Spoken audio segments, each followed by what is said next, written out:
secretario general del Partido Regionalista de Cántabro, pasará a deciros unas breves palabras. Bueno, muchas gracias a todos por venir. Agradecer a Miguel Ángel Revilla su presencia hoy aquí. Y bueno, voy a hacer una muy breve presentación de Miguel Ángel y le cederé la palabra. Nació en 1943 en Poblaciones, licenciado en Económicas por la Universidad del País Vasco, ha sido director del Banco Atlántico en Torrelavega, profesor asociado de esta facultad, ha dado clase en la Facultad de Económicas y en la Facultad de Derecho, impulsor y fundador de la Asociación para la Defensa de los Intereses de Cantabria, impulsor y fundador del Partido Regionalista de Cantabria, actual secretario general desde 1988, diputado autonómico desde 1983, ha sido vicepresidente del Gobierno de Cantabria y consejero de Obras Públicas de 1995 al 2003 y presidente de Cantabria de 2003 a 2011. Autor de 3 libros, La economía de Cantabria, Nadie es más que nadie y La jungla de los listos. Agradecerle a Miguel Ángel su presencia y sin más le cedo la palabra. Muy bien. Buenos días. Me voy a poner de pie, que es la costumbre. No, se oye por aquí. ¿Sí? Creo que sí. ¿Se oye, no? ¿No me oís?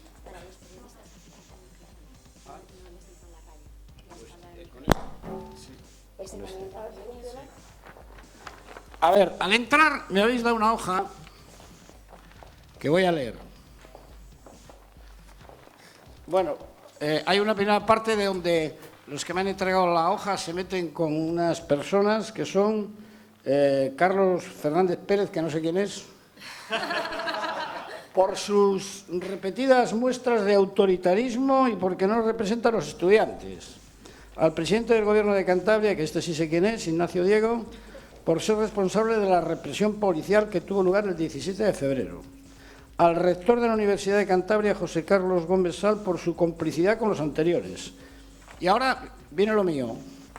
Denunciamos el acto organizado hoy, jueves 13 de marzo, porque la universidad no es un espacio donde políticos profesionales puedan venir a hacer campaña electoral, porque no nos representan, porque el populista Revilla es más de lo mismo, un representante de la oligarquía económica y no amigo del pueblo. Es el poli bueno de la película, gracias, la cara amable del sistema, pero igualmente responsable del saqueo al que estamos siendo sometidos. Bueno, hay que respetar todas las opiniones. Y yo, pues oye, entiendo que haya gente que pueda pensar estas cosas de mí. Y yo, pues que soy una persona muy tolerante, yo digo lo que pienso, mi comportamiento, creo, no tiene nada que ver con las oligarquías, todo lo contrario, mi vida es una vida que yo creo que conozco. Todo el mundo sabe dónde vivo, cuál es mi forma de vida. Desde luego yo creo que de oligarca ya no tengo nada y me habéis invitado aquí a venir a dar mis opiniones y pues encantado. Y luego cuando yo acabe de hablar 15 o 20 minutos, que voy a dar una visión un poco de la situación que padecemos ahora, causas y posibles soluciones, pues yo me someto a las preguntas, críticas de todos vosotros el tiempo que sea necesario. Bueno, pues entonces vamos a empezar. Vamos a ver, yo quería hablaros un poco de la visión que tengo yo en estos momentos de lo que está pasando, de esta crisis que padecemos ya desde hace más de 5 años, que es una crisis global, pero mucho más acentuada en nuestro país por motivos de nuestra España, que había desarrollado en los últimos años una economía basada fundamentalmente en un sector económico que es el sector de la construcción, del ladrillo, pero que en suma pertenece a una crisis global montada por unos señores que provocan de vez en cuando crisis injustificadas, que son crisis económicas, crisis monetarias, con el único afán de enriquecerse más en la medida en que el pueblo se empobrece. Todo esto arranca desde el momento en que hace ya unos años en la economía mundial se globalizó esa economía, se quitaron normas de controles a la libre circulación de capitales, se autorizaron los paraísos fiscales y, en resumidas cuentas, se ha dejado el mundo en manos de un liberalismo mucho más acusado del que existía en el siglo XIX, que incluso ha superado al capitalismo que originó la crisis del año 29 y que tiene su razón en que en estos momentos hay 57 lugares en el mundo que son los paraísos fiscales. El más conocido de todos es la isla del Gran Caimán, donde viven 30.000 personas y hay domiciliados 850 bancos y más de 6.000 empresas. Esos 57 paraísos fiscales pertenecen todos a países que pertenecen al G20. Es decir, que los dueños de esos paraísos fiscales son pues Rusia, Estados Unidos, Francia, Inglaterra, menos España. España no tiene ningún paraíso fiscal, tiene algo peor, que son los clientes que llevan allí el dinero. Ni siquiera en eso tenemos nosotros un paraíso fiscal. Se calcula, según estudios solventes de distintos organismos, que en este momento un 30% del dinero físico que hay en el mundo, es decir, de la pasta gansa, dinero, está situado en esos 57 lugares de la Tierra que no tienen rostro ni pagan ningún tipo de impuestos. El 30% de esa masa monetaria. Si vemos la isla de Jersey, la isla del Gran Caimán, allí no vemos chimeneas, no vemos vacas que den leche, ni olivos que den aceitunas, ni vemos cepas que den vino, no hay actividad económica al uso que conocemos habitualmente en la economía, lo que hay es dinero. Y ese dinero está expectante siempre para generar situaciones que permitan que esta gente pueda invertir comprando cosas baratas y vendiéndolas caras.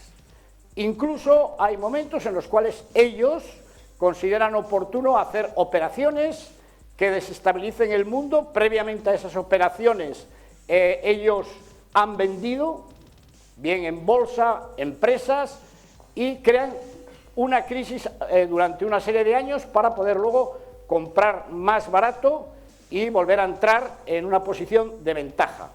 Estos grandes capitales, al frente de ellos, no son muchas las gentes que lo manejan, pero simplemente hay una lista que se publica todos los años, que es la lista de Forbes, donde 100 personas, 100 solo, acumulan más patrimonio, más riqueza que todo el PIB de todos los países del mundo, menos de 10 países. Solo 100.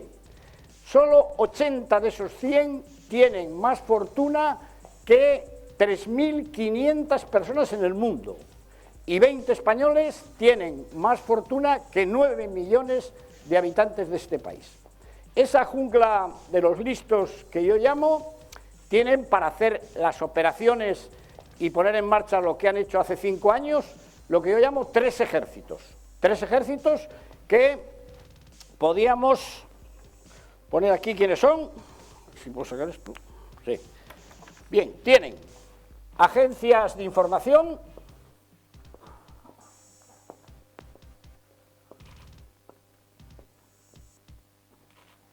agencias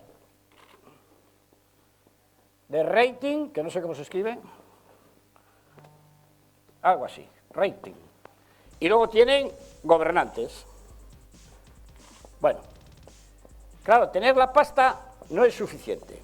Vamos a suponer que hace 5 años esta gente, que tiene muchísimo dinero, no solo propio, sino que acumulan dineros de fondos de todo el mundo, pues de pensionistas de Estados Unidos, de Japón, etcétera, tienen eso, el 30% de la riqueza del mundo, aproximadamente 80 veces el PIB de España, allí en dinero.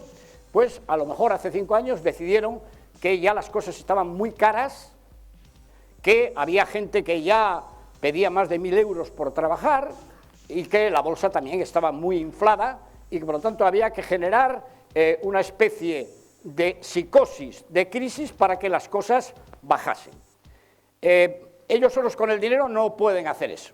Cuentan con agencias de información. Cuando hablo de agencias de información no hablo del diario Montañés, ni hablo ni siquiera del país ni del mundo. Hablo de las grandes agencias que crean noticias a nivel mundial y que son como gurús que todo el mundo sigue, ¿no? Cuando dicen, es que lo ha dicho Bloomberg, lo ha dicho Standard & Poor's, lo ha dicho Reuters, esas grandes agencias, ¿no? Bueno, pues recordaréis que hace 5 años aproximadamente estas grandes agencias de información empezaron a decir que Europa se rompía, que el euro cerraba, que iba a haber una insolvencia general en Europa, que había una serie de países que estaban en quiebra, Italia, Grecia, Irlanda, Portugal, España, etcétera, etcétera, crearon una psicosis de crisis, que es un primer paso para que luego se haga realidad. Ellos, naturalmente, cuando deciden lanzar a nivel mundial la crisis, ya han hecho caja, es decir, han vendido previamente, ya tienen la liquidez. A ellos se unen a las agencias de información, que son los propietarios, estos señores. Esas agencias de información, si veis los accionistas de Bloomberg y de Reuters, son los mismos que están en los paraísos fiscales y están en la lista de esos 100. Luego tienen las agencias de rating. Estas agencias son unos señores que también son 3, Moody's, Standard & Poor's y otra que no me acuerdo el nombre, son también de estos señores. Es más, hay uno que tiene la mayoría de las 3. Y estos señores, en un momento determinado, empiezan a devaluar a un país o a una empresa en base a eso que todos los meses leemos, ¿no? AAA, dan un AAA a la máxima solvencia. Dicen, bueno, el que tiene AAA, pues eso es como tener oro físico, es un país de una solvencia absoluta. Cuando deciden, España tenía AAA, por ejemplo, hace 6 años, AAA.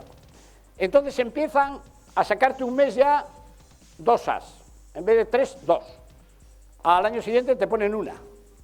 Al año siguiente te quitan la tercera A y empiezan con las Bs. 3 Bs, 2 Bs, 1 B y hasta que ya te dicen basura. Todo esto crea un clima propicio junto a las agencias de rating para que la sensación de deterioro sea todavía muchísimo mayor. Estas agencias de rating son tan sospechosas que os voy a recordar nada más que hace 2 años y medio, os acordaréis de un estafador que se llamaba Madoff, que tenía una agencia de inversiones en Estados Unidos, que estafó 50.000 millones de euros, que está ahora en San Quintín, condenado a cadena perpetua. Madoff, 50.000 millones de estafa, muchos de Cantabria, muchos de los clientes estafados eran de aquí. Bueno, pues a las agencias de rating le habían calificado con AAA. Para daros una idea cómo funcionan. Madoff era AAA, máxima solvencia. Claro, pues si Moody's dice que es AAA, Standard & Poor's dice que es AAA, a meter el dinero a Madoff, que lo que hacía simplemente era coger dinero, pagaba unos intereses altos con el dinero que entraba todos los días, hasta que se genera una ruptura en la entrada de dinero, y cuando alguien va a pedir que se lo devuelvan, no lo hay, porque lo había distraído por medio mundo y no había hecho una sola inversión. Bueno, estas agencias de rating empiezan a colocar a España en bono basura, a Italia, etcétera, de manera que la prima de riesgo pues se nos puso a 650. O sea, ya imposible de pagar deuda al 7%.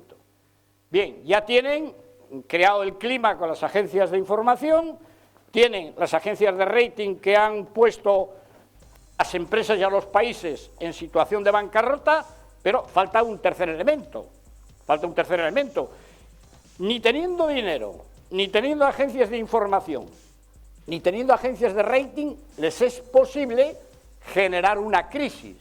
Tienen otro elemento importante que controlar, que son los gobiernos, son los gobernantes.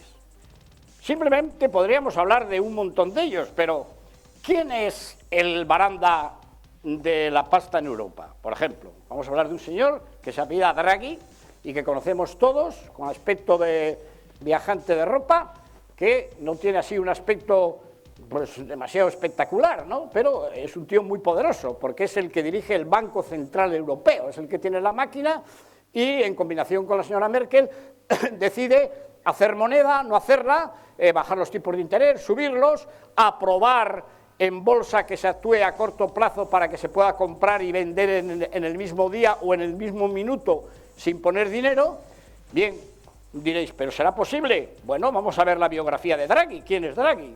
Pues si estáis en Google, que es bien fácil, Draghi, veréis que era el director general de Goldman Sachs. la mayor estafa financiera del mundo. Y en vez de ir a silos a purgar el pecado y estar allí encapuchado rezando por aquellos patios, pues lo nombran gobernador del Banco Central Europeo. Vamos a hablar de Guindos. ¿Quién es de Guindos? Pues de Guindos viene de director general de Lehman Brothers. Otro pelotazo. Bien, ya tienen agencias de información, agencias de rating y gobiernos que crean una crisis y que ahora han dicho que se acaba la crisis. Han dicho, ya está bien, no vamos a depauperar más a la gente, que tampoco nos interesa. Pero ahora están entrando a comprar, ya hace un año. Han empezado a comprar, por ejemplo, Soros, uno de los mayores especuladores que está en la lista de los 100, pues ha comprado hace unos días una de las mayores empresas de construcción, FCC. Bueno, FCC hace 5 años valían las acciones en bolsa 34 y la ha comprado a 12,70. En fin, ahora pueden comprar lo que antes valía 300.000 en 150.000. Más importante todavía, cuando eran noticia en España los que ganaban 1.000 euros, pues ahora han puesto a 6 millones de personas que están dispuestas a trabajar por 600. ¿Qué corrobora esto que digo? El dato de hace un mes. Las 100 fortunas mayores del mundo en plena crisis 2013 han incrementado su patrimonio, esos 100, en un 27,5%, en la misma medida que han puesto al 30% de los españoles en el umbral de la pobreza, y en Portugal lo mismo, y en Grecia, y en Italia, etc. Bien, este es el tinglao que se ha generado, provocado la crisis por una crisis financiera sin razón de peso para que se justifique esto. De tal manera que yo esto lo he plasmado en un libro contestando a una pregunta que me hizo un pasiego en el mes de abril en Celaya. Los pasiegos, como sabéis, hablan poco, conmigo sí hablan y me cuentan, y ese pasiego que estaba allí con sus 100 vacas en un prado, me dijo, siéntate un poco, Revilla, tú que has estudiado, ¿me podrías explicar qué está pasando?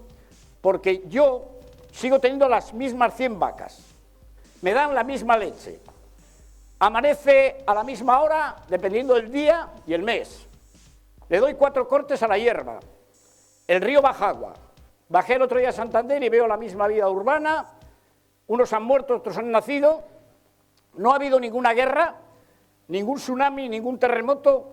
¿Por qué hace 5 años éramos ricos y ahora pobres? Entonces me decidí a escribirlo en 200 y pico páginas. ¿Y qué es esto que ocurre? Y esto es así. No me lo puede discutir nadie. Hombre, a lo mejor es un poco exagerado el tema, pero esta es la crisis que han montado. Y ahora es verdad lo que dicen de que la recesión ha terminado. La recesión ha terminado porque ya más abajo no podemos ir. Hombre, sería ya peligroso pasar de 6 millones a 8, eso ya no. Ahora, además, han comprado y habrá una mejora de la economía, sobre todo de la economía de los ricos, porque otra cosa es la economía de las clases populares, que esto va a tardar en que salgamos de la situación bastante tiempo, porque no hay que olvidar que lo único que genera crecimiento es la capacidad de demanda, y claro, es muy difícil que un país como el nuestro, que tiene 46,2 millones de habitantes y solo trabajamos 16,1, podamos sacar adelante esto. Voy a poner una comparación con Alemania. Alemania son 81 millones y trabajan 42. Claro, la ecuación esta es mortal. Aquí trabajan más del 51%. Entonces, si tenemos que solo trabajan 16 millones y esos están cada año ganando menos, es decir, tienen menos capacidad de compra, y luego tenemos 9 millones de jubilados, que son una masa importante generadora de demanda, y se les congelan las pensiones, y si además de los 16 millones hay 4 o 5 que trabajan con contratos precarios y de miseria, y luego hay 6 millones de parados y 3 no cobran, no, casi 4 no cobran nada, esos son los que generan el grueso de la demanda. Entonces, que me expliquen cómo puede crecer una economía si no hay demanda. La demanda es lo que provoca producción y la producción lo que provoca empleo. Que tengan muchísimo más dinero don Emilio, Florentino, el otro, pues está muy bien, pero esos, por mucho que coman, no pueden comer más de 5 veces al día, porque explotan. El problema es que la mayor parte de la población no tiene capacidad de demanda y por lo tanto este año pues no se va a crecer más allá a lo mejor del 1%, que no es suficiente para quitar gente del paro. Hay una cosa que os quiero aclarar para que no nos engañen. Mirad, cuando nos dan la cifra del paro, eso no es un dato. El paro no es un dato. El dato bueno es cuántos están trabajando. Porque nos pueden decir el mes que viene que ha bajado el paro en 500.000 personas, porque se han ido de España. El último año se han ido 1 millón. Claro, si nos vamos todos de España, paro cero. No, el dato importante es este, que nos digan cada mes cuántos están trabajando, que no tiene nada que ver con el paro, porque digo que el paro, muchos no se apuntan y otros se van. El dato de la salud de una economía es cuántos están trabajando. Y fijaos que hubo un tiempo, hace 6 años, que en España eran 19,4. Claro, con 16,1 es muy difícil mantener pensiones, mantener sanidad, mantener educación. Por lo tanto, lo que hay que demandar a los gobernantes españoles es que incrementen esta cifra, no que nos digan que ha bajado el paro, que eso no vale para nada. Hay un momento en que no podría haber más parados. Ya digo, si se fueran todos, no hay ningún parado. El dato es ese. Y esto yo no veo que a corto plazo suba. ¿Por qué? Porque no veo en España ningún programa, ninguno, que no sea hablar de recortes. No veo programas de inversión. ¿Quién es la que podría cambiar esta situación? Pues no es Mariano Rajoy, ni el de Cantabria. Todo está en manos ahora de una señora que se llama Merkel. Esa es la que, si quisiera y hiciera lo que está haciendo Japón, Inglaterra dentro de la Unión Europea o Estados Unidos, esto podía crecer ya el año que viene al 3%. Os voy a explicar cómo. Esta señora es la dueña del euro. El euro no es una moneda europea, es moneda alemana. Esa señora es la que llama a Draghi y le dice: tira moneda o no la tires. Esa señora es la que llama a Mariano Rajoy y le dice: baja, tenéis que trabajar más. Pon la jubilación de los españoles a los 67. Y va Mariano y lo firma. Y hace 2 meses ella ha puesto a los alemanes a 63. Está muy lista, ¿no? Es decir, unos alemanes que van a venir ahora a Mallorca con 63 años, como nos morimos a los 82, todavía se van a pasar 20 y tantos años ahí tomando cerveza, calentando la barriga mientras los españoles de 67 les sirven las cervezas. Hombre, señora, lo que no quiere para usted no lo quiera para nosotros. Entonces, esta señora, ¿por qué no quiere cambiar esta situación? Porque Alemania es un país que no tiene paro, 4,8%, y tiene un euro muy fuerte, muy caro, pero a diferencia de chinos y japoneses que tienen que exportar a todo el mundo, Alemania, el comprador de Alemania somos los demás países europeos. Casi el 80% de lo que vende se lo compramos al resto de Europa. Ella no tiene que competir con chinos ni japoneses. Su mercado es el europeo, donde ella es la gallina del corral. Y como le va muy bien, dice a los demás que trabajen barato, que recorten.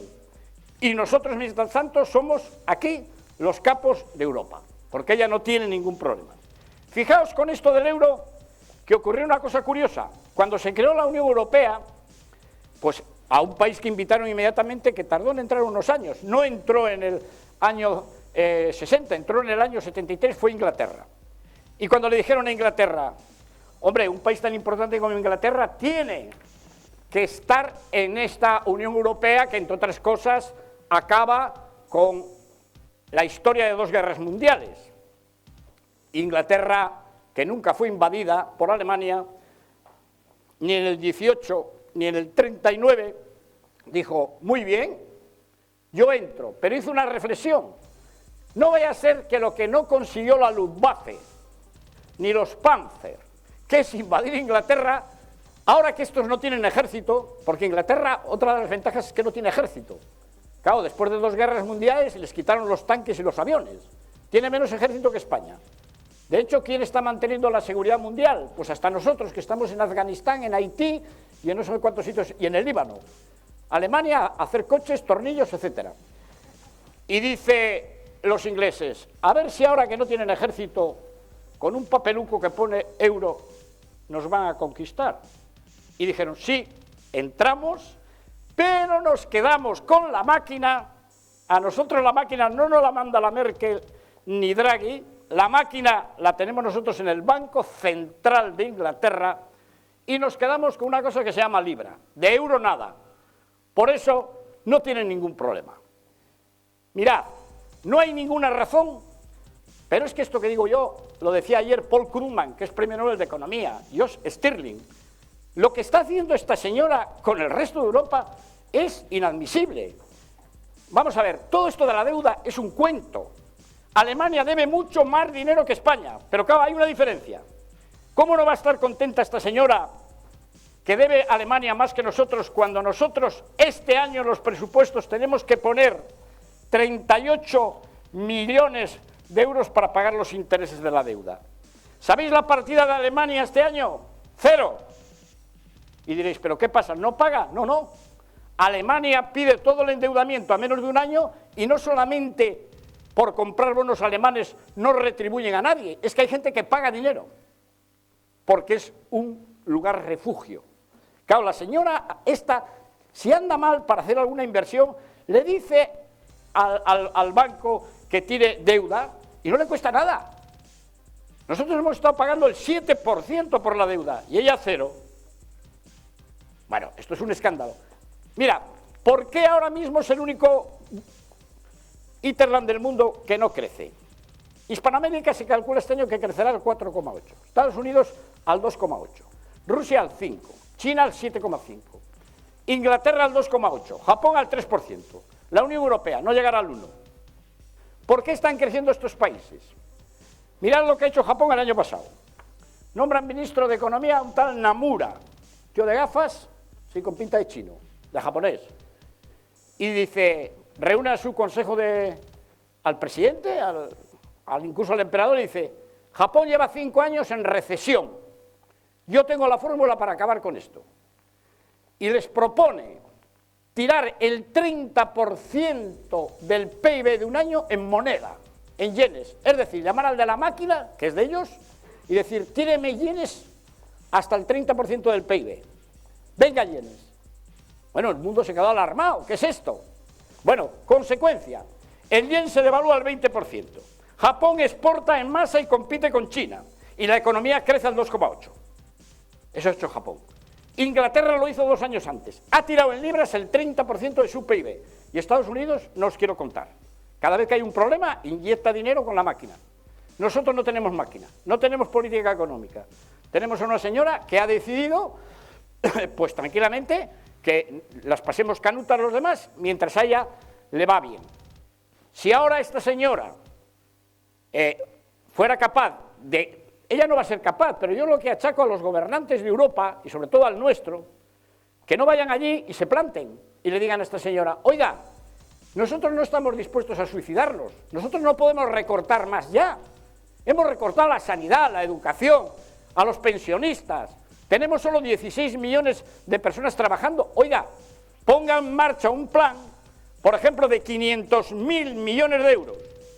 Es decir, tirar 500.000 millones de euros, controlados por la Unión Europea. Yo entiendo que no nos lo den, así como a los seres de Andalucía. No, que no lo den, que lo controlen ellos. ¿Para qué? Para hacer políticas de inversión en este país. Por ejemplo, apostar por las energías renovables. Es un escándalo que el lobby de las eléctricas y el petróleo en este país haya cargado la energía solar y la eólica. Pero es que nos lo dicen desde Europa, estos son tontos. Alemania ha gastado el año pasado en energía solar más que España en la historia. Y los alemanes dicen, coño, pero si no tenemos sol. Y España ha cortado la energía solar. Apuestan porque mandan las petroleras a pinchar en Mallorca, a pinchar en Canarias. Dependemos del petróleo. Que se invirtiera en energías renovables. Que se siguiera con la política de infraestructuras que está paralizada en España. Las infraestructuras siempre son una buena inversión. Hacer AVEs, hacer puertos, hacer buenas carreteras. Eso crea mano de obra. Y luego invertir en investigación y desarrollo. en esos 3 capítulos, si esta señora habilitara ahora 500.000 millones de euros a repartir entre los países que tengan más problemas, como hizo la Unión Europea en los años 70, que dijo, vamos a hacer unos fondos de cooperación para que aquellos países que tienen una renta por debajo del 75 reciban dinero. España se benefició de esa política, que hicieran algo de esto. Si esta señora no abre la mano, no hay nada que hacer. Y yo lo que achaco a Mariano Rajoy es que es el acólito número 1 de esta señora. Aplaude todo lo que dice esta señora. Y yo creo que tiene que haber un clamor contra esta política alemana que ha usurpado la moneda europea como moneda alemana y que no invierte para que salgamos de esta recesión. Si ella decidiera poner en marcha esta política, esta etapa, que ahora va a ser de estar 2 años más o menos sin recesión, pero sin crecimiento, podía transformarse en una etapa de crecimiento económico suficiente para generar no menos de 400.000 empleos al año. Esto es lo que yo os quería contar así a grandes rasgos y ahora pues me hacéis las preguntas que queráis. Muchas gracias.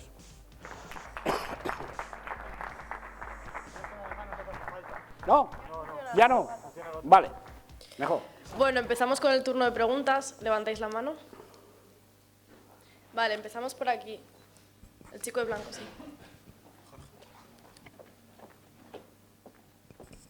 Hola, buenas. Me llamo Jorge Moreno, de la Facultad de Ciencias. Lo primero que quería decirte, Miguel Ángel, bueno, permíteme que te tutee, sí, es que creo que lo que más es de agradecerte en los 8 años que has estado en el Gobierno es que has dado a conocer a Cantabria. Bueno, hago lo que puedo. Una vez dicho esto, ahora viene un poco la hostia, si me permites, ¿no?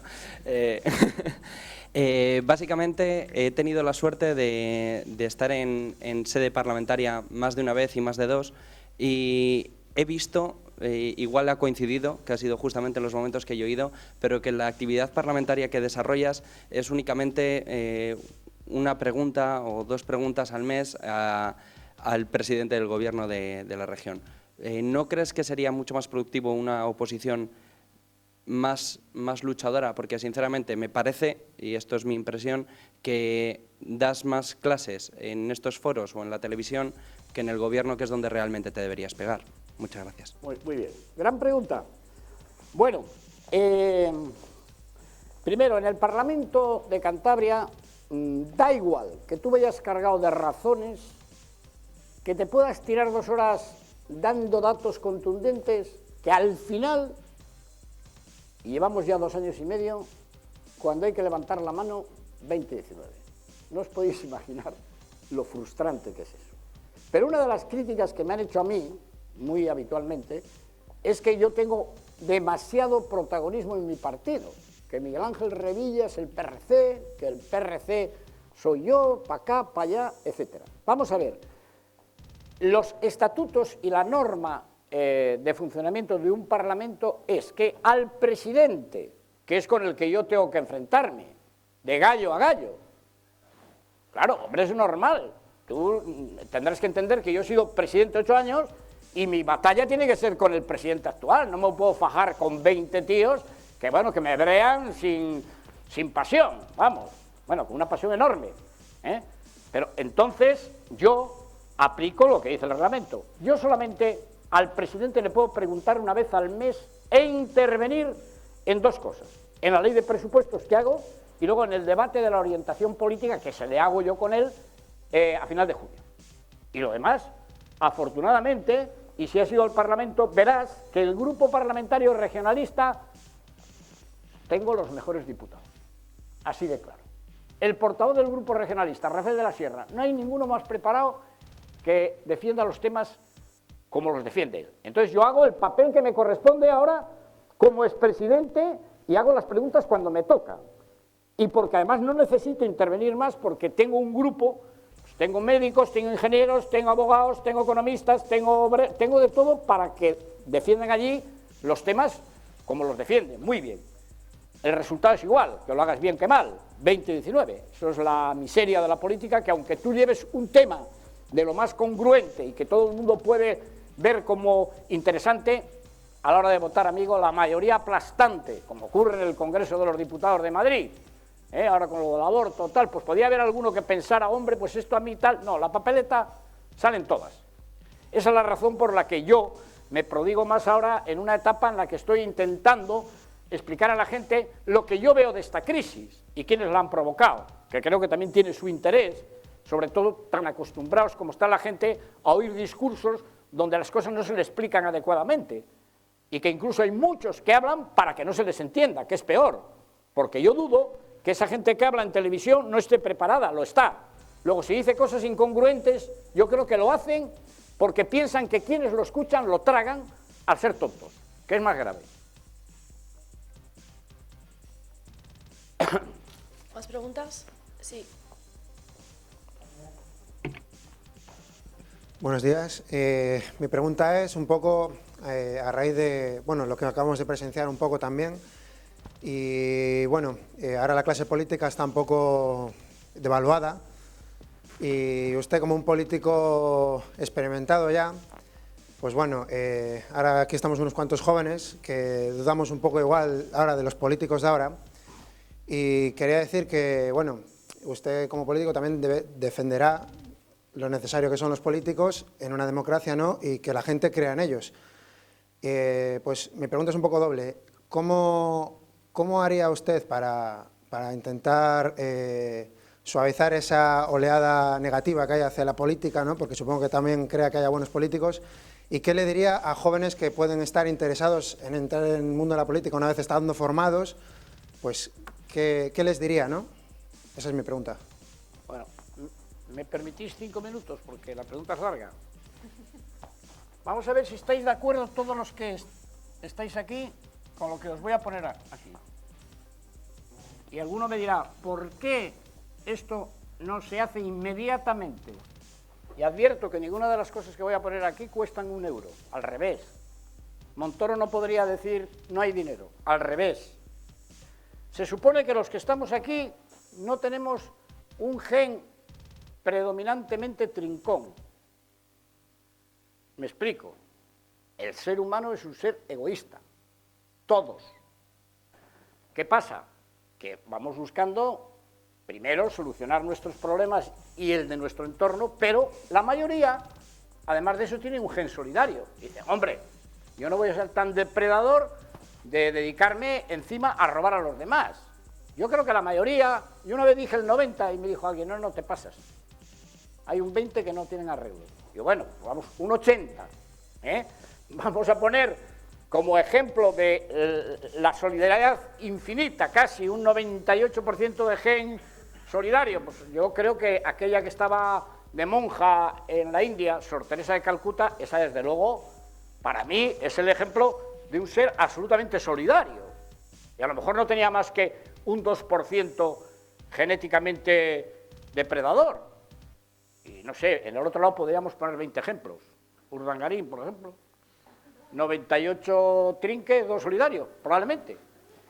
Bueno, entonces, mirad, ¿qué cuatro cosas se podrían arreglar en 24 horas si los que nos gobiernan simplemente no vinieran de casa con algún prejuicio o no estuviesen al servicio de la jungla de los listos? Es decir, que fueran independientes, como los que estamos aquí.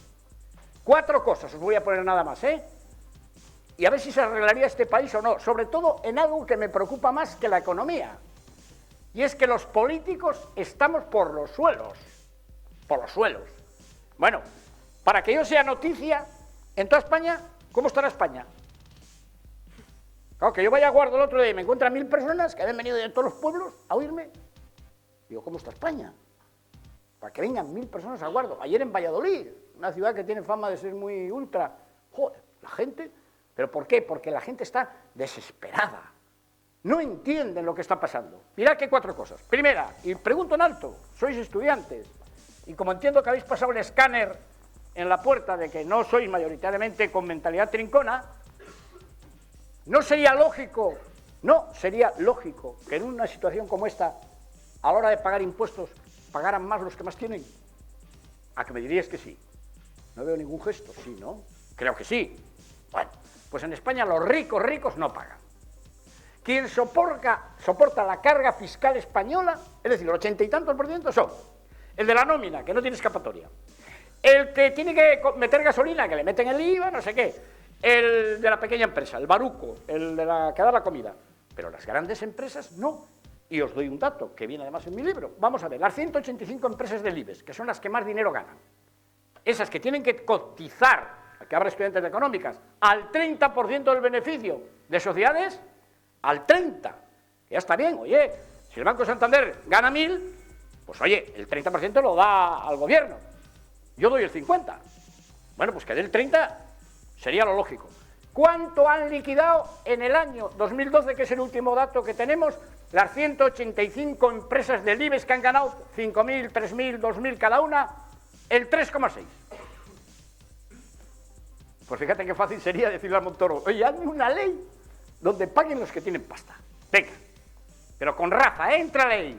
Contráteme 100 inspectores de Hacienda, de esos que acaban la carrera ahora, que no estén contaminados, y que apliquen un sistema fiscal que haga que paguen dinero los que más ganan. ¿Por qué no se hace? Pues porque los que mandan no quieren que hagan eso, porque les perjudica el sistema fiscal. Bueno, 2.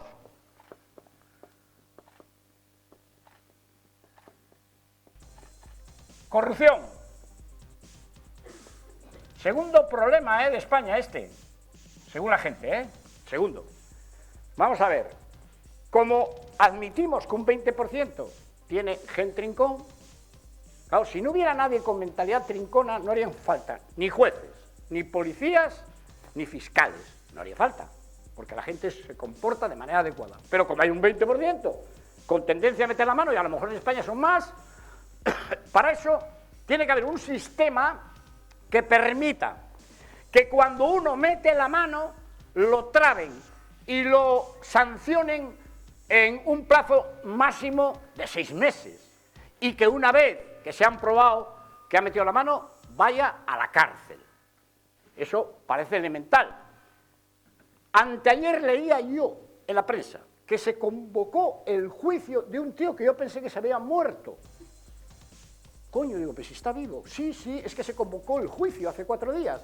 José Luis Núñez, que fue presidente de Barcelona, acusado de haber comprado jueces, abogados, fiscales. Y claro, llegó el juicio y dice el abogado, ha prescrito todo. Coño, pues es verdad, 15 años después, para casa. Os he contado lo de Madoff. Madoff, desde que le descubrieron la estafa hasta el juicio y la condena, 6 meses. San Quintín, cadena perpetua. Aquí, el que tiene dinero, le condenan en el pueblo de Cienpozuelos. De allí recurre a la audiencia provincial. De allí va al Tribunal Superior de Madrid. De allí va al Tribunal Supremo. Todo esto 2 años, 2 años, 2 años, Como tiene dinero, va al Constitucional. Y si todavía por casualidad, como los Albertos, el Constitucional los empapela, pues entonces está el ministro de Justicia que los amnistía. Ya está. Aquí gordos, pues eso, el Bárcenas, que es un pringao. Pero mirad lo de Blesa, joder, pobre Elpidio, buena la hizo. Ese era de los gordos. Ese era un tío que originó un quebranto de 20.000 millones de euros a las arcas de España que vamos a pagar todos, vosotros sobre todo, que vais a vivir más. Y este tío, cuando le cae a un juez normal, que llevaba haciendo juicios 26 años, y le cae por sorteo, y mete mano, como cuando te pinchan el nervio del dentista. Blesa a la calle, Elpidio no vuelve a juzgar a nadie en la vida. 100 años le piden. Y no le matan de casualidad. Yo, hace un mes, me invitaron a dar una charla a los presos de Santoña. Ahí hay 800, en el Dueso. Estaba aquello lleno, les hablé de esto y otras cosas, y a la hora de las preguntas, digo, por favor, me decís el nombre y por qué estáis aquí. Primero, me cogieron con unas papelinas de cocaína. Otro, pegué a uno y le abrí la cabeza. Otro, robé en un bar por la noche porque no tenía para comer. Bueno, todos creían que lo habían hecho porque no les quedaba más remedio. Digo, pero no hay ninguno de esos que lo ha metido en cantidad. Ahí no había nadie. Están robaperas. O sea, tan difícil es hacer una ley que al que le traban en 6 meses vaya a la cárcel como manera disuasoria para que otros no hagan lo mismo. Es que aquí la percepción es que no va nadie a la cárcel, que prolongas y se acabó. ¿Y por qué ocurre eso? 3, corrupción. 3, sistema fiscal. Este es el mayor. Sistema judicial. Aquí hay abogados. ¿Hay algún abogado? ¿No? Europa nos ha llamado la atención el otro día y ha dicho, esto de España no tiene nombre. Porque los ciudadanos dicen, hombre, un parlamento puede legislar mal, un gobierno puede ejecutar las leyes mal, pero nos queda el tercer poder, la justicia. Esa no se casa con nadie. La justicia es el gran baluarte de los ciudadanos. Pero vamos a ver, Consejo General del Poder Judicial, que se ha renovado hace 5 meses, que son los que mandan en los jueces. ¿Cómo se ha nombrado ese consejo? En una cena entre el señor Rajoy y uno de Solares, que se había de Rubalcaba. Y entonces han cogido y han dicho, este para ti, este para mí, este para ti, este para mí. Como tú tienes mayoría, tienes que tener 2 más. Y para que no diga nadie nada, vamos a darle un juez a Izquierda Unida, otro al PNV y otro a CiU. Para casa. Al día siguiente en el Parlamento, 90%. Ese es el Consejo del Poder Judicial. Y diréis, bueno, pero nos queda el Poder Constitucional. Ese será intocable. Otra cena en otro lado. Para ti, para mí, para ti, para ti. De tal manera que todos sabemos lo que el Constitucional va a votar en un tema antes de que se reúnan, en función de quién les ha nombrado. ¿Vosotros consideráis lógico que los jueces sean nombrados por los políticos a los cuales a lo mejor hay que enchironar? No. Y alguien dirá, bueno, pero nos queda el fiscal. El fiscal ese será incorruptible. No, a ese le nombra el ministro. Ese llama todas las mañanas a ver qué tiene que decir de la infanta. ¿Qué hacemos con la infanta? No, esa no, que no se enteraba de nada. Esa no sabía nada y por lo tanto, esa no. Que vaya el pelotero, que esta no. Ya está, ese es el sistema. Hombre, una reforma del sistema judicial. En América haber visto películas cómo los fiscales cada 4 años se presentan a las elecciones y cómo pelean para sacar los votos, porque saben que si se ponen de parte de algún corrupto, les vuelan el cargo. No, aquí no. Aquí te nombra el gallardón de turno. Sistema judicial. Cambiarle, hombre. Poner gente, oye, con pelo en pecho. Tíos que no estén contaminados, que los nombren las asociaciones de jueces o los ciudadanos en votación, no lo sé, pero no los políticos, porque entonces no se lo va a querer nadie, como así ocurre. Y el mayor escándalo, para mí, lo que yo llamo la puerta giratoria. Esto no ocurre más que en España, hombre. Bueno, yo publico ahí también en el libro, hablo mucho del libro, pero bueno, es que está ahí. La puerta giratoria. En España hay 57, con nombres y apellidos, 57 expresidentes de gobierno y exministros que están colocados todos enchufados, porque están en las eléctricas, todos, en Telefónica y en Repsol. Todos. Vamos a ver, España hizo una cosa que algunos la critican, pero a mí me parece bien. Un tío que ha sido presidente del gobierno de España, hombre, no puede andar luego por ahí por la calle, tomando un cafetuco en un bar y que no tenga un poco de protocolo. Ha sido presidente. Aznar, Felipe González, tendrán que tener algo. Y entonces se aprobó una cosa para ellos, para que no pasen hambre y tengan una cierta dignidad, les vamos a dar 120.000 euros al año. Les vamos a poner un despacho en el Consejo de Estado, otro despacho de 200 metros con 2 secretarias, 4 guardaespaldas y un coche oficial para que tengan una cierta dignidad. Así es como funciona, ¿no? Y pensábamos, bueno, con eso ya tendrán bastante. Luego también se pueden dedicar a dar conferencias, a escribir libros, los escriben, lo que pasa es que no los venden, porque no dicen nada. Digo, bueno, pues ya con eso bastante. ¿Qué va? Además de eso, Felipe, a gas natural, 200.000. Aznar, a Endesa, 200.000. Y 37 ministros están colocados allí por ir una vez al año. Porque no hacen nada. La sospecha que tenemos, todos, es que están ahí como pago a favores que antes han hecho a esas empresas. Porque no se entiende que contraten a unos inútiles de estos dándoles los 200.000 euros. Se puede contratar un genio No es a mí que va a aportar Felipe a Gas Natural, o el Coto Doñana, o el otro Andesa. No, son pagos, y el caso más increíble es el de Rato, el del Fondo Monetario Internacional, el que ha originado aquello de las acciones, el de la campana, comprad a 3,75 que ha llevado a la ruina a 1 millón de españoles. Hombre, después de una operación de esas, pues también habría que mandarle a los picos de Europa. Andar por ahí camuflado, en una cueva, haciendo penitencia, bajando de vez en cuando ahí a ver a Beato, que están ahí los restos, y decir, mea culpa, mea culpa. No. En cuanto acabó el estropicio, Telefónica le dijo, ven para acá, 200.000 euros. Y como no llega, porque ya tiene también una jubilación perpetua del Fondo Monetario y otra de la Caixa, también le llamó el nuestro, don Emilio, y dijo, otros 200.000 yo. O sea, aquí que no pase nadie en miserias, ¿eh? Entonces alguien se preguntará, ¿y por qué Rato acaba en Telefónica? Pues hombre, ¿qué era Rato cuando Telefónica era del gobierno de España? Pues Rato era ministro de Economía. ¿Y qué hizo Rato? Privatizar Telefónica y nombrar a César Alierta presidente. Hombre, no le vamos a dejar tirado ahora, hay que ser agradecidos. En esta vida hay que ser agradecidos. Bueno, estas 4 cosas, y la quinta, la más gorda, paraísos fiscales. 57, ¿eh? Todos pertenecientes al G20. Vamos a suponer que esta mesa de 20 son los señores que se reúnen cada 2 meses. Ahí va Mariano. Acabo en 1 minuto. Acabo en 1 minuto esto. Los 20. Ahí están Putin, Hollande, Obama, Cameron, el italiano, Mariano. Callado, pero está. Los 20.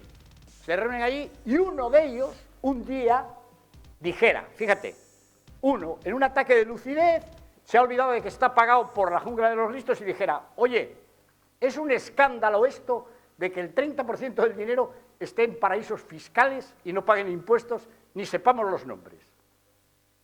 Y si no hubiera nadie comprado allí, dirían, coño, pues es verdad, dirían los otros 19.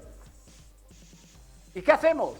Pues vamos a hacer un decreto, todos los países que tenemos paraísos fiscales, tú Cameron tienes 5, hazle para mañana.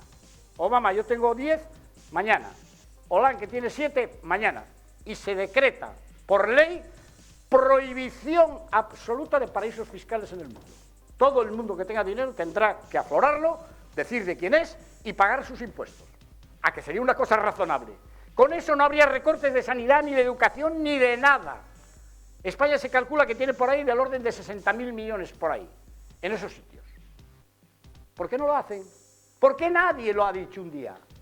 Ni lo van a decir. Empleados. Bueno, pues con estas 5 cosas, claro que se recuperaría la credibilidad, se ingresaría más dinero, no habría que recortar y la gente recuperaría la credibilidad en la clase política. Vamos a pasar a la siguiente pregunta. Por favor, ruego un poco más de brevedad porque somos un montón.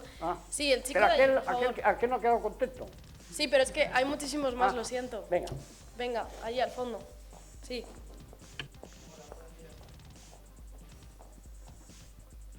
Buenos días a todos. Es curioso que venga a la universidad hoy aquí y no hable de educación, me parece cuanto menos un tanto sorprendente. Sin embargo, cuando lo hace, ¿por qué habla de recortes cuando fue su gobierno, en 2011, el que realizó el mayor de los recortes en Cantabria? Y me gustaría que no se escudase, como suele hacer, en que esa consejería no la llevaba usted, sino que la llevaba el PSOE, y esto es lo que se suele escudar y la defensa que suele tener. Muchas gracias. Negar rotundamente que los mayores recortes los hiciera mi gobierno. Negarlo absolutamente. Y que no he hablado de educación. Hombre, por encima he hablado de todo. He dicho que uno de los problemas mayores es que, merced a esta política de no ingresar impuestos, se está recortando en 2 cosas básicas, que son la educación y que la sanidad, que son las 2 cosas que ningún gobierno puede tocar. Mire, yo he cometido cantidad de errores, seguro. Meter la mano nunca, ¿eh? Pero nada más te voy a dar 2 datos. 2, ¿eh? Y además los voy a poner aquí por si alguno los quiere criticar. Ya que dicen que la herencia que cuando yo me fui dejé era terrible. El día 1 de julio 1 de julio 2011. Paro en Cantabria, 14,2. Paro en España, 21,5. La comunidad de España, junto al País Vasco, con menos paro. El día que me fui. Y alguien dirá, ¿eso ya venía de atrás? No. En el 2003, cuando yo llego, Cantabria tenía 5 puntos más de paro que la media nacional. Algo se haría. Algo se haría. Pero voy a dar otro dato. En el año 2003, estos son datos oficiales, Cantabria tiene el 92% de la renta media de España. Es decir, los españoles tenían 100 y Cantabria 92. Y el día 1 de julio, cuando me voy, 102,7%. Dicho por la Unión Europea, solo 3 comunidades en España tienen la mayor convergencia con España y con Europa, que fueron Madrid, País Vasco y Cantabria. ¿Que se podía haber hecho muchísimo más? Seguro. ¿Que ya nos cogió 4 años de crisis? Seguro. Pero, hombre, voy a darte otro dato. El día 1 de julio, eso que a mí tanto me preocupa del 16,1 que trabajan en España, en Cantabria, desde el día 1 de julio que me fui, trabajan 28.000 personas menos. 28.000, que es casi todo Torlavega. Bueno, voy a pasar a leer una pregunta que nos... Educación, ya lo he dicho antes. Si me lees el libro y me oyes de vez en cuando, digo, mira, hay 3 cosas intocables para mí. Lo que yo no haría nunca, Y ya me habrás oído también decir que esto depende de la Merkel, porque si la Merkel no suelta el dinero, malamente se puede hacer nada. Pero mirad, hay 3 cosas que no se deben de tocar. 3, Y si me dices, ¿de dónde lo quito? Yo mañana cerraba el Senado. Mañana por la mañana. Si mañana aparece en la prensa nacional, se cerró el Senado, ningún español, salvo los que están allí y cobran de allí, lo va a notar, porque no hacen nada. El Senado no sirve para nada. Diputaciones provinciales, fuera. Y televisiones autonómicas. Con esas 3 cosas no habría que recortar absolutamente nada en educación ni en sanidad. 3 cosas intocables. Educación. Y sobre todo de la educación me preocupa muchísimo ahora mismo los niños. Educación, sanidad y dependencia. Hablar de la educación es de perogrullo. Un país que no invierte en educación invierte en miseria, en pobreza. El gran problema de este país es un problema de educación. También nosotros tenemos muchísima culpa de lo que pasa. ¿Por qué? Porque aquí se valora, por ejemplo, mucho más. Y nadie critica que un jugador de fútbol gane 100 millones de euros, que son capaces de estar en una cola 2 días, un parado, para comprar una entrada de fútbol, y no sea capaz de salir a protestar por los recortes en sanidad o en educación. Eso también tenemos culpa. Los niños, que hay ahora en España niños que no tengan para comprar los libros, o vayan mal alimentados a la escuela, esto me parece increíble. Y que se recorte en educación. Esto es, vamos, ningún país lo hace. Es que esta es la base del futuro. Un país con educación es un país que tiene futuro, si no. Sanidad, lo que hayamos conseguido, una sanidad pública. El que quiera tener sanidad privada también, yo no estoy en contra. Pero oye, los que trabajamos y vamos a Valdecilla, queremos que Valdecilla siga siendo público. El que quiera ir a Houston, que vaya. El que quiera ir a Navarra, que vaya, si tiene dinero. Ahora, para los que no lo tenemos y queremos que nos curen, exigimos una sanidad pública. Y lo más grave, que están pagando ahora las consecuencias. Aquí había, hace 2 años, 185.000 personas que atendían a casi 2 millones de dependientes en España. ¿Qué es un dependiente? Bueno, un dependiente es un anciano, ya es un dependiente, ser anciano. Pero si encima es sordo, tiene una hemiplegia, tiene una esclerosis múltiple. Yo en mi escalera tengo 2. Los vemos en todos los sitios. Le dio el ictus, porque ahora vivimos 80 años. Y se quedan con su señora, que también tiene los mismos años. Y antes una chica iba 6 horas a atenderlos. O venía una ambulancia a hacer rehabilitación. Ya no vienen. Han quitado a 185.000 personas que atendían a esa gente. Eso es lo más desesperante. que esa gente, que es la que más necesita, un gobierno no sea capaz de mantener estas tres cosas. Esto, para mí, es el catón. Lo demás, claro, como te van a decir, bueno, ¿y de dónde sacamos el dinero? Pues yo lo pongo aquí y te hago los números. Senado, fuera. Diputaciones provinciales, son 4.000 y pico millones lo que cuestan, fuera. Y televisiones autónomas, ya está, se paga todo esto. Y nadie lo nota, ¿eh? Nadie va a salir a protestar. Hombre, sí, los afectados. Bueno, nos preguntan a través de Twitter cuál es la valoración que hace usted sobre la imputación de López Marcano Higuera en el caso de la Casa de los Gorilas. Bueno, pues esperar a que los jueces decidan. Yo os voy a explicar la tropelía que supone lo que ha hecho este hombre. Yo no digo que no haya alguna cosa que se haya hecho mal, porque los jueces tendrán razones para hacerlo. Pero mirad, una cosa es la prevaricación y otra es la malversación, o sea, el trinque. Prevaricar podemos cometerlo todos los días, por una razón. Porque cuando un gobernante toma una resolución y que el juez interprete que es injusta a sabiendas, eso es muy relativo.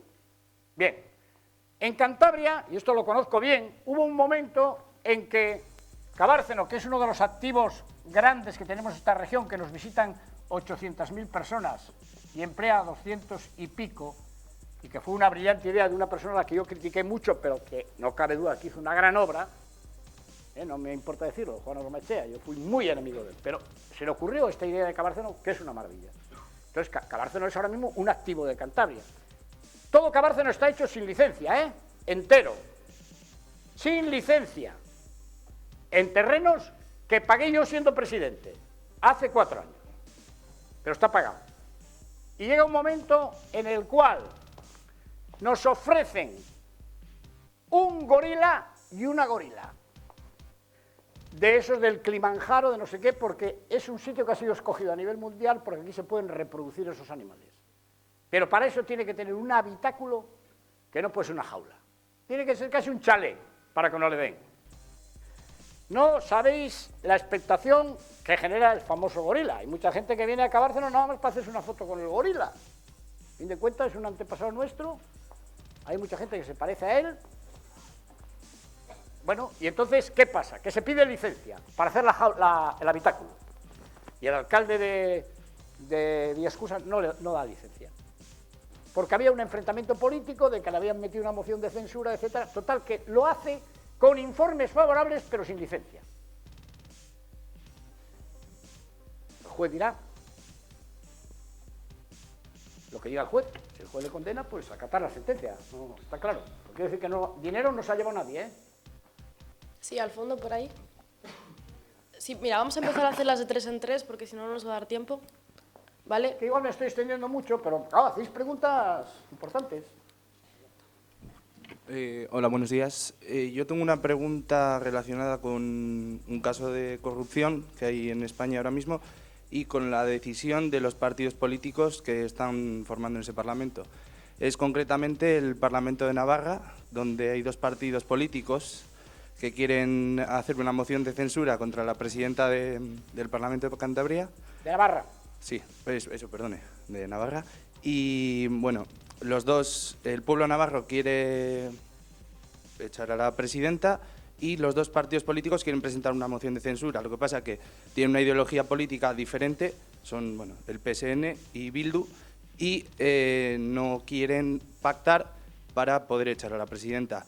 Entonces, yo considero que por temas ideológicos no se está escuchando lo que quiere el pueblo. Y me gustaría saber qué opina usted de este tema y qué haría usted en una situación similar a Rubalcaba. Hombre, yo no estoy ni en el PSOE, ni en el pueblo navarro, ni en Bildu. No sé cómo están los vuelos pinados allí.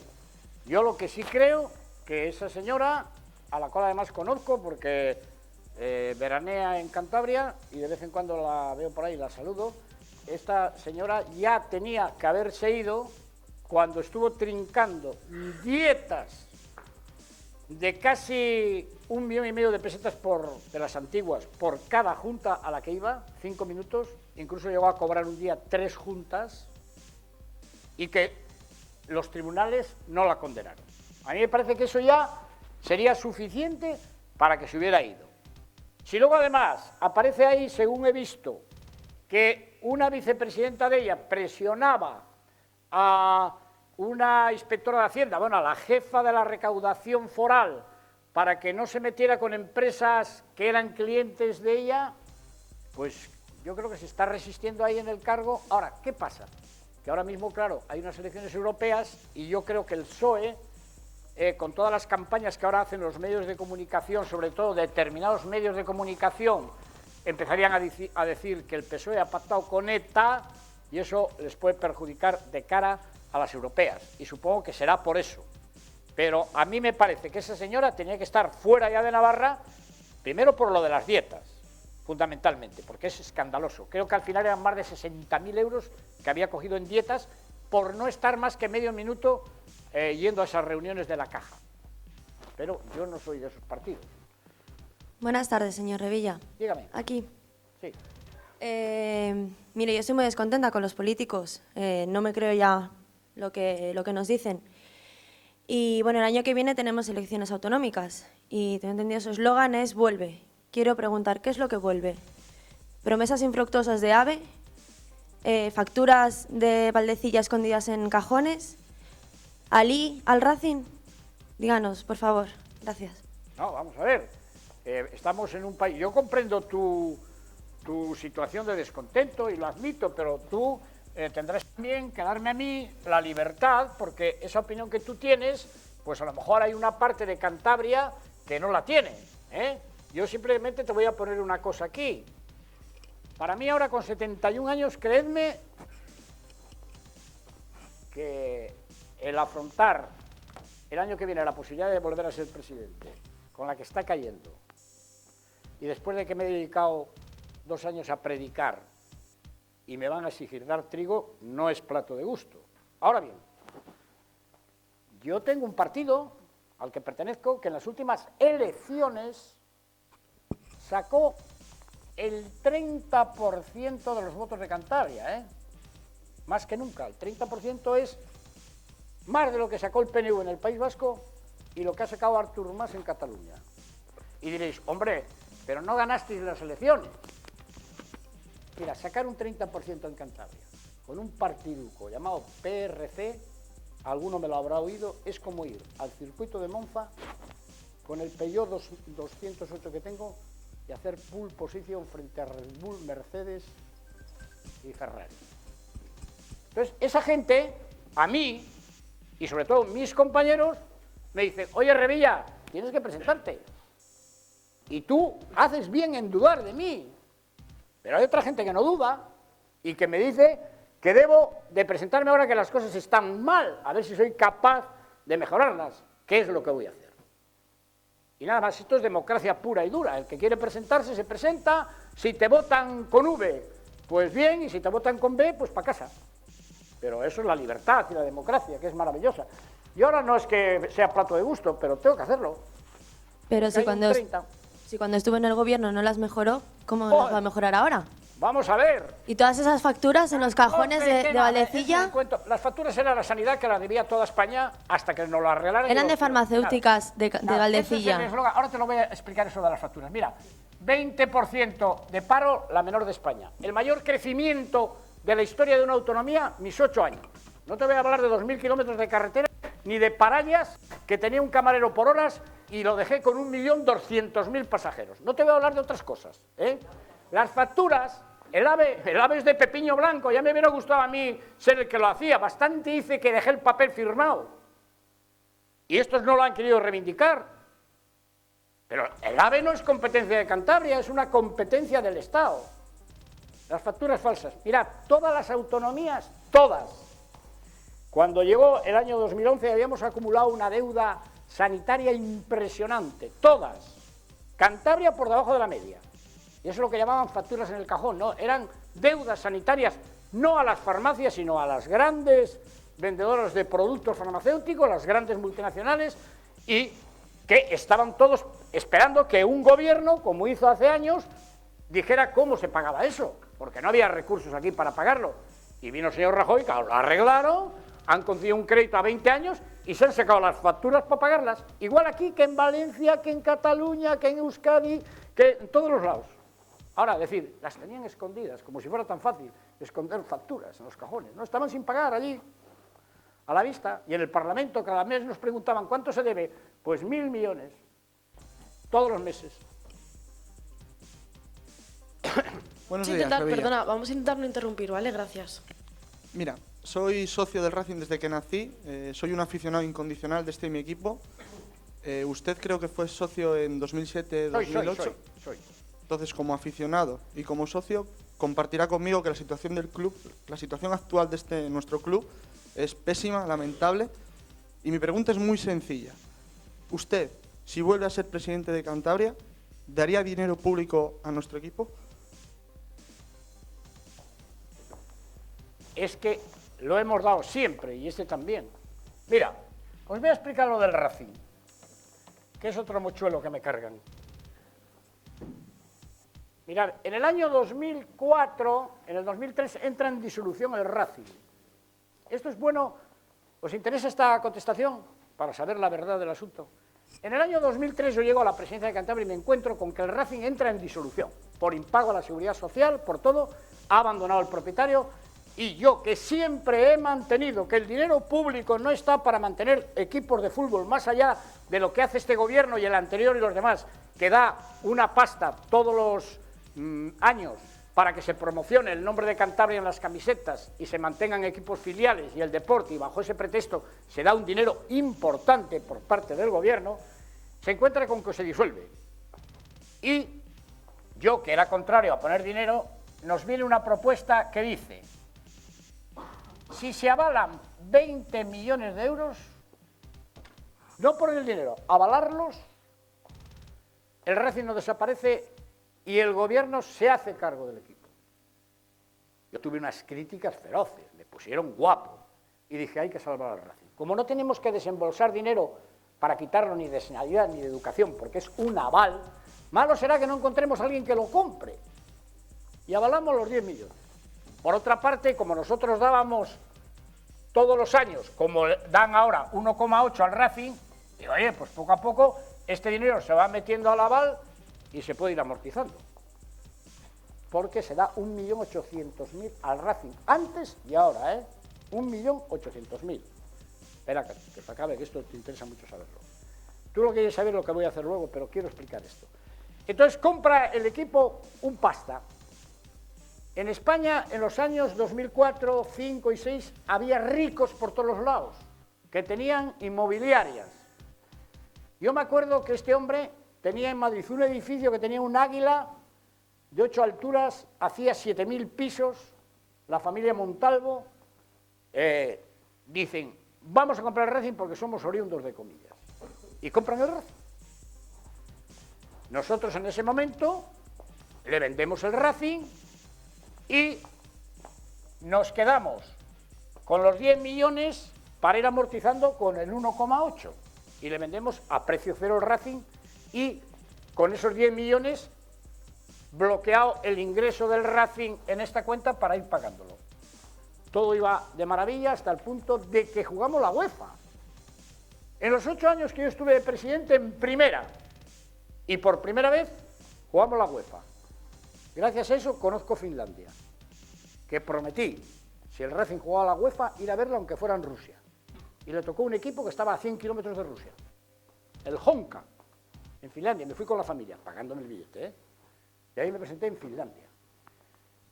Bueno, pues entonces todo iba bien hasta que este señor, en el año 2008, entra en suspensión de pagos, quiebra, vende todo, le embargan los chalés, las casas, el Racing, la tira. ¿Qué hacemos? Este señor había nombrado a un presidente que era un empleado suyo que se llamaba Pernía, que fue secretario general del PP, no del PRC, y militante del Partido Popular. Entonces, el señor Pernía dice que tiene un comprador riquísimo, que se llama Ali. Riquísimo. Yo dije en el diario Montañés, a ese tío no le vendo yo las acciones a ningún precio, no me fío. Pero este Pernía, al cual yo no conocía la ley de nada, me dice, Revilla, no va a comprar el Racing por tu culpa con las declaraciones que has hecho. va a ir a Cantabria, va a poner no sé cuánto dinero, lo mínimo que te pido es que le trates bien, que no hables mal de él. Digo, bueno, y es verdad y reconozco que me excedí. Me excedí cuando le vi, es la única vez que le he visto, digo, usted es un hombre inteligente, tiene cara de listo, porque ha venido al paraíso, a la tierra, no sé qué, no sé cuánto. Y luego, no sé lo que pasó, que este tío desapareció. Bien, para estos 10 millones de euros, aquí pudo haber un fallo, nos paga 1,5 al contado y nos da otra letra avalada de 1,5 y el resto no nos lo avaló, diciendo que lo iba a pagar cada 3 meses. Naturalmente pagó el primero, el segundo se lo tuvimos que reclamar al banco, que se abonó, es decir, a nosotros nos quitó 3 millones de deuda y ya el siguiente pago se escaqueó. ¿Qué podía haber hecho el gobierno en julio, cuando me voy?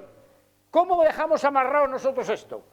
Que este señor, si al tercer pago no pagaba, todas las acciones volvían al gobierno de Cantabria a precio cero. Y el gobierno que entra no ejecuta ese derecho. Esa es la situación a la que nos ha llevado esto. Yo nada más te voy a decir una cosa. Yo soy socio del Racing desde los 11 años. Lo que está pasando al Racing me duele en el alma, porque además soy de los que pienso que Cantabria, el Racing es un factor importante. Hoy la imagen de un territorio no solamente es pues, el tener una buena universidad, que es más importante, el tener empleo, también el fútbol, porque por desgracia el fútbol mueve masas. Yo me encontré con que la única vez que salí siendo presidente fue a Costa Rica y allí fui a ver al ministro de Economía y conocía toda la alineación del Racing y no sabía nada de las cuevas de Altamira. Me dolió mucho, pero me han contado que iban a China y lo mismo, que todas las mañanas el resumen del Racing, o sea, la imagen de Santander, Racing, pues eso es importante como activo de Cantabria. Y en función de que yo entiendo que un equipo de fútbol en primera es muy importante, yo si vuelvo al gobierno haré todo lo posible, no desde el punto de vista de poner más pasta de la que se pone, que ya está bien, sino desde el punto de vista de mover gente que pueda tener dinero y considere que le puede venir bien para su imagen comprar al Racing, intentar que venga alguien que ponga pasta para volver a recuperar el equipo. Entonces, la respuesta a mi pregunta es, usted, si fuese presidente, ¿daría dinero público, seguiría dando dinero público al Racing? Sí, el mismo que damos ahora. A ver, por aquí, nada. Sí, la chica azul, que lleva levantando la mano un montón. Y luego el de blanco. Bueno, mi nombre es Lara y mi pregunta es, en varios medios le he visto hablar de Emilio Botín y dice usted que tiene una obsesión por dejar huella en Cantabria. Entonces mi pregunta es, la construcción que se está haciendo actualmente, que está en construcción del Centro de Cultura y Arte del Centro de Emilio Botín, ¿cuál cree usted que está siendo el impacto en su construcción ahora y cuál va a ser el impacto que va a tener en la ciudad una vez esté construido? ¿Si nos va a beneficiar en algo o si es una estrategia para dejar huella, como usted dice? Gracias.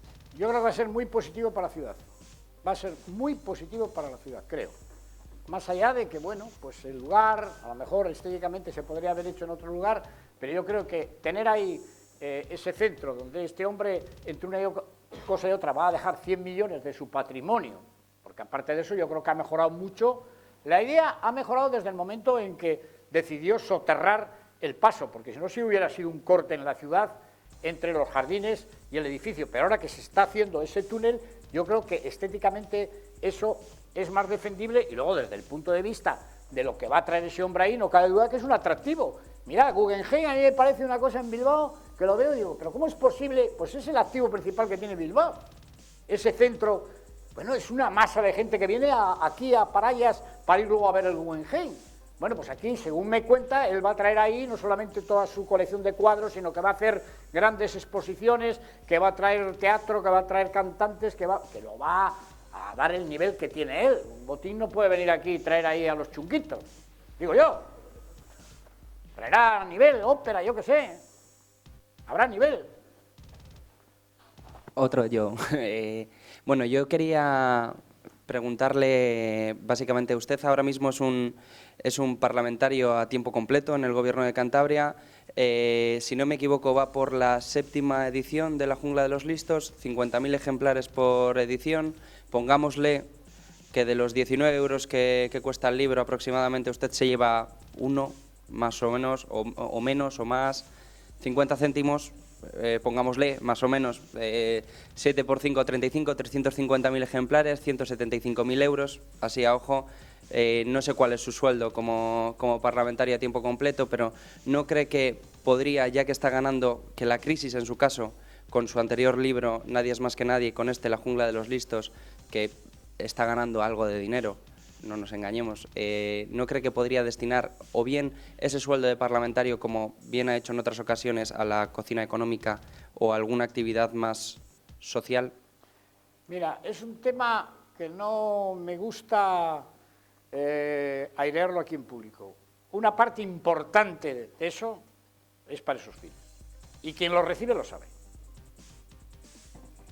No te digo más. Hola, buenos días. Yo no cobro, por ejemplo, en ningún programa, y cuando he cobrado todo ha ido al asilo de Torlavega. El otro día, pues mira, el otro día que me ha hecho una entrevista a un tío que se llama Risto, no sé si lo habéis visto, pues el sofá ese que se ha sorteado, pues el de Gabilondo han pagado por él 3.000 y pico, el de Zapatero 6.000 y pico, por el mío han pagado 10.000 y pico, y ya está en la cocina económica la pasta. Un sillón que es malo, de Ikea, vamos. Yo digo, ¿quién se va a sentar aquí? Pues alguien ha pagado 10.000 y pico euros por sillón. Claro, las monjas están encantadas. Tú fíjate los sacos de patatas que van y de aceite que se va a comprar con 10.000 euros. Yo aprovecho eso para hacer mis cosas, todo, y lo del libro. Hola, perdón la interrupción anterior, creía Nada. que había usted terminado. Mi pregunta, usted, dada su experiencia como exconsejero de Obras Públicas y siendo presidente del Gobierno regional, durante el proyecto del Parque de las Llamas, mi pregunta es ¿cuándo y cómo pensaban rentabilizar dicha inversión dada la magnitud del proyecto? Y si es así, en un contexto como el actual, si cree que la presencia de más actividades económicas en la zona sería beneficiosa. ¿Pero hablas del parque este de aquí abajo? Sí. Nosotros dimos una pequeña cantidad, es municipal fundamentalmente. Usted avala, en un primer momento, según los datos que tengo yo, iba a costar 22,5 millones o 22,9 millones de euros y se tuvo que avalar entre el ayuntamiento y el gobierno regional. Sí, pero ya te digo que la obra es de iniciativa municipal. No me puedes decir que por qué lo aportamos. Bueno, pues se hacen convenios con los ayuntamientos, la ciudad de Santander en su momento decidió que eso era una gran obra. Yo comparto contigo que la utilidad de esa inversión, vamos, no se justifica de ninguna manera y que en otra cosa hubiera sido mucho más rentable que tener ese espacio que es maravilloso por otra parte, pero claro, es que te pierdes allí, ¿no ves? Mi razón es, pues, si tiene usted en mente alguna propuesta, su partido, o sabe de algo que pueda dinamizar esta zona tan bonita que tenemos aquí, que ha costado tanto dinero. Aquí el error fue cuando el Centro Botín se ha instalado en Solares, que yo luché porque desde donde está el Parque Científico y Tecnológico hasta Bezana se declaren esos 3 millones suelo industrial de empresas no contaminantes y donde el Banco Santander iba a poner la primera y detrás de él iban a venir unas cuantas, el Ayuntamiento de Santander no lo quisiera. Ese ha sido el mayor fallo. Yo creo que hay que retomar la declaración de toda esa vaguada, desde ahí hasta Bezana, para hacer un gran polígono industrial de empresas que no tienen por qué tener chimeneas. Hoy se puede crear ahí un Silicon Valley, empresas tecnológicas, y decidieron no vendérselo a Botín y no declararlo industrial y llenarlo de pisos, pero si no se vende un piso. Y claro, la realidad de esta ciudad, que es muy bonita, es que es la única ciudad del norte de España, la única que lleva 20 años perdiendo todos los años población. ¿Por qué? Porque no hay nada, salvo el turismo y los bares que hay en Santander. Todas las ciudades tienen un gran polígono industrial en las afueras, que sea un pulmón de desarrollo para la propia ciudad. Y aquí no se quiso hacer. Yo ahí tuve un caballo de batalla, ¿verdad?, que fuimos allí, Digo, es incomprensible que no se le venda a este hombre, que además pagaba mucho dinero, ¿eh? Y se ha ido a Solares. Y claro, verás que ahora al lado de Solares se van a crear unas cuantas empresas que vienen al rebufo del Banco Santander, que se podrían haber instalado ahí. Empresas sin chimeneas, ¿eh? Porque las empresas ya no tienen por qué ser empresas contaminantes. Vamos a hacer las últimas preguntas. Vosotros dos. Esta es la Venga, chica. dos preguntas. Tú, Venga, vosotros uno, dos. y tú que querías volver a repetir. A ver. Hola, señor Revilla. Muy brevemente, yo como cántabra echo de menos que absolutamente nadie le haya preguntado por el tema del fracking, si al final se acaba llevando, como parece que va a ser así, a cabo en Cantabria y los problemas que va a traer no solo a Cantabria en general, sino en concreto a Santander, teniendo en cuenta que el agua que consumiéramos nos llegaría absolutamente envenenado. Muchas gracias, muy amable. El fracking, hace 3 años, tengo que decir una cosa, mi gobierno aprobó un proyecto de fracking en Cantabria. Ya sé que a mí me dicen, Revilla lo firmó. No, yo no lo firmé, pero lo aprobó el gobierno. Luego yo me hago solidario de esa aprobación. Tenía todos los informes favorables. Yo no tenía hace 3 años ni idea de lo que era el fracking. Y creo que muchos no. Cuando empezaron a salir noticias en Estados Unidos, noticias en algunos lugares, empezaron a hablar gente sesuda, y más en un territorio como este, donde están conectados todos los acuíferos, en una zona que no es el páramo de Masa, que la Vega de Paz es un río, pero luego tienes otro lado que es el Pisueña, que se conectan, me parece de una gravedad terrible, terrible. La hipocresía es que para rectificar eso, todo el gobierno de Cantabria, yo he dicho antes que siempre es 2019, no. Hubo un día en que nos pusimos de acuerdo todos para aprobar una ley de Cantabria y firmarla los 39. Ley que prohíbe taxativamente el fracking en Cantabria, por ley. Es una ley aprobada. ¿Qué hace la incoherencia de la política? Que el Partido Popular, que gobierna en España, ha impugnado la ley de Cantabria en el Tribunal Constitucional. Y nos encontramos con que en Cantabria un partido dice no al fracking y sus diputados y senadores han votado allí que sí, y el gobierno de España impugna la ley de Cantabria. Yo te voy a decir una cosa. Creo que no se van a atrever, porque aquí se va a movilizar toda Cantabria. Y yo voy a ser el primero que, si hay una máquina, aunque sea presidente, que me voy a poner delante de ella. Hoy hay datos terribles que yo ya conozco del daño que pueden ocasionar irreversible a este territorio. Igual que en Asturias. Hay algunos sitios donde a lo mejor se puede hacer, pero aquí hay estudios geológicos que demuestran que una perforación aquí puede hacer que todos los acuíferos acaben contaminados y se arme aquí, bueno, o sea que vamos a luchar, ¿por qué no? Pero la incoherencia es que, habiéndolo aprobado Cantabria por unanimidad, sea el Partido Popular en Madrid el que nos ha llevado la impugnación al Tribunal Constitucional y ha paralizado la ley de Cantabria. Espero que no se atrevan. Yo creo que la incoherencia de esto es que un gobierno apruebe o dé permiso para la extracción del fracking sin saber en qué consiste dicha extracción. Yo creo que vamos a ver, yo que soy presidente del gobierno regional de Cantabria y me vienen contando que se va a extraer gas natural mediante el procedimiento de fracking, lo primero que hago es informarme en qué consiste dicha extracción. Yo creo que ahí estáis todo el mundo de acuerdo en ello. Bueno, pues te voy a decir una cosa, todos los informes hace 3 años, todos, hombre, según esa regla de 3, tampoco se hubiera puesto en Estados Unidos. ¿No sabías lo que era? No, que no era negativo. Todos los informes decían que era una cosa inocua, que era un experimento para sacar tal, pero ¿qué tiene que ver? Tú puedes cometer el error, pero un gobierno puede rectificar el error, que lo ha hecho. Está rectificado, que no nos pongan ahora la disculpa de que se aprobó una vez. Está muy bien. La administración puede desdecirse de sus hechos. El proceder de sabios, pero la cosa es que yo no me cabe en cabeza que un tío como tú haga esto sin saber qué es. O sea, no me entra en cabeza aún. Oye, pues te digo que no sabía ni qué era. Yo no estaba en ese consejo, pero probablemente si estoy, también lo apruebo. Ahora que me he documentado, que tengo información, te digo que es una de las cosas peores que le pueden ocurrir a Cantabria, el fracking. Vamos con la última pregunta. Venga, la última. Última pregunta. Mi pregunta es respecto al funcionamiento de la economía de la Unión Europea, que ha dicho antes. ¿Cree que países como España, Portugal, Italia o Grecia tendrían motivos suficientes, si los gobiernos quisiesen, de plantarle una guerra a Alemania para, como dice usted, hacerse con la máquina del dinero? Hombre, una guerra no, pero yo te voy a decir una cosa. Ya sé que esto es muy fuerte lo que voy a decir, pero si se sigue con una política como la actual, donde el euro es alemán, la política de esta señora es todo para mí y los demás que se aprieten la soga, yo creo que habría que hacer un frente para decirle a esta señora que en esas condiciones no nos interesa seguir.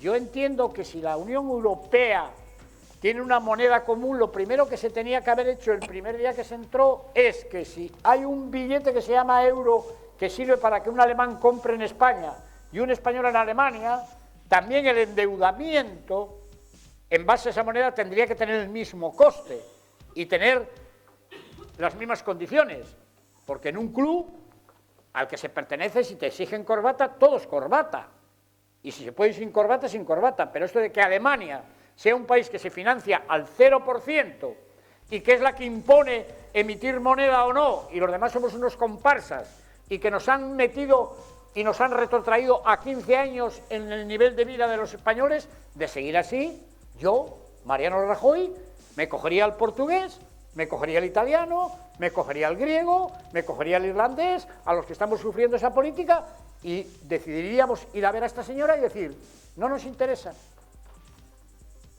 Hay vida después del euro, ¿eh? ¿O es que Inglaterra va mal? Inglaterra no tiene euro, ¿eh? Tiene libra.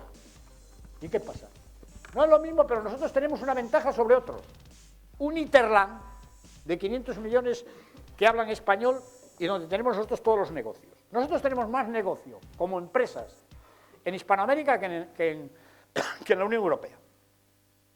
En toda la Unión Europea, la mayor empresa de telecomunicación, de banca, son empresas españolas. Eso no lo hemos explotado suficientemente. Yo no digo que sea bueno, ¿eh? Sería malo a corto plazo, pero habrá que decirle algo a esta señora. Habrá que ir a decirle que no, que esto hay que cambiarlo, que meta pasta para hacer inversiones, que dinamice la economía. Bueno, venga. A ver.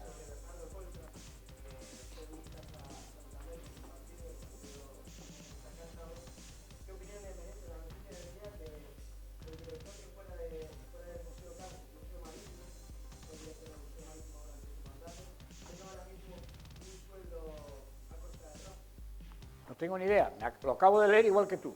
Comprenderás que en los estatutos de nuestro partido no está de qué vive la gente. Yo no lo sé. ¿Que no le han dicho nada? Yo ahora me entero, porque lo leí esta mañana.